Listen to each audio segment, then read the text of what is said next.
broadest sense, effective practice for me is basically getting to know my instrument better.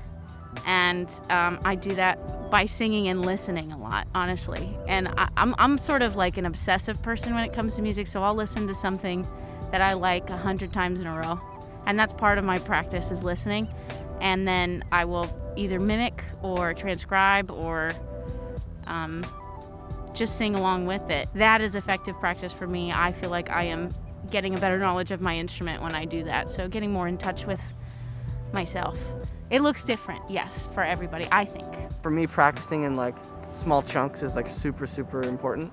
So like instead of going 1 hour, I'll do 20 minutes in the morning, 20 minutes in the afternoon, 20 minutes at night. And then that cumulative hour is so much more effective than, that hour that I would spend normally. Sometimes when I go to sit down to practice, I can't even start because I'm so overwhelmed with all of the things that I need to get better at. And then I'm like, oh, that's too much. I'm just gonna put the horn back away. What's one thing I can get better at per practice session? Here's 7 things I'm getting better at per week. Here's 30 things a month. Here's 365 things I'm getting better at per year. And instead of working on 8 things and getting those a little bit better, here's one thing that I can get a lot better in one practice session. And I literally spent like 20 minutes practicing 2 notes back and forth.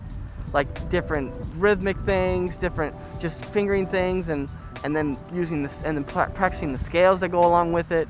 And like in that 20 minutes, that was like super smooth and it felt great again. And like it's so simple that like, again, practice one thing, you get a whole hell of a lot better at that one thing. Effective practice.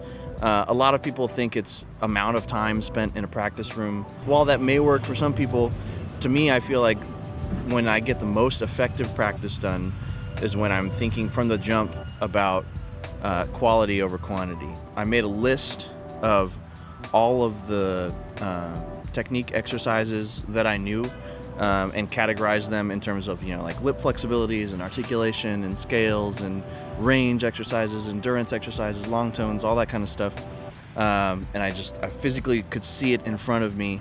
And then when week to week, I'd be like, all right, I'm focusing on these, and I would just make like a spreadsheet essentially for the week and just check off each day what I did, how long I did it, and forcing myself to just, in the couple hours that I would practice every day, force myself to just be super diligent about it and have those clear-cut goals each time. I feel like that's more effective than somebody just going into the practice room and playing whatever for 8 hours without having a clear goal. So I can track my progress and I can see it working, and even if it's only like an hour and a half, that's more than noodling around for 7 or 8 hours.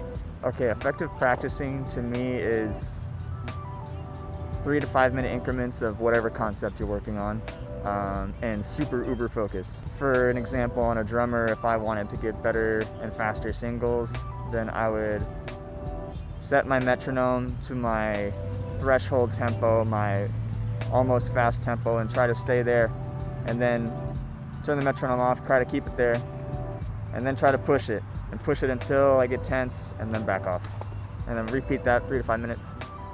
And then in my head, hopefully by the end of that practice session of 3 to 5 incremental like mini lessons in each one, I kind of work on a list. I keep a journal, and always stay accountable to what I'm working on. I think it means, to me, being as purposeful as you can with the time that you're spending. To answer part of the question, efficient practice is also working on, or effective practice is also working on your weaknesses and things that so it's being self-aware of what your strengths and weaknesses are, things that you would like to improve at, and spending some amount of time just maintaining what you already have. But for me, it's mostly working on stuff that I don't have. What are the things I really need to be working on? Like, people can tell me to work, play these lip slurs, play these long tone exercises, play these scales every day, but like, I wasn't able to do that. If I do have time to practice, what are the things I really need to be working on?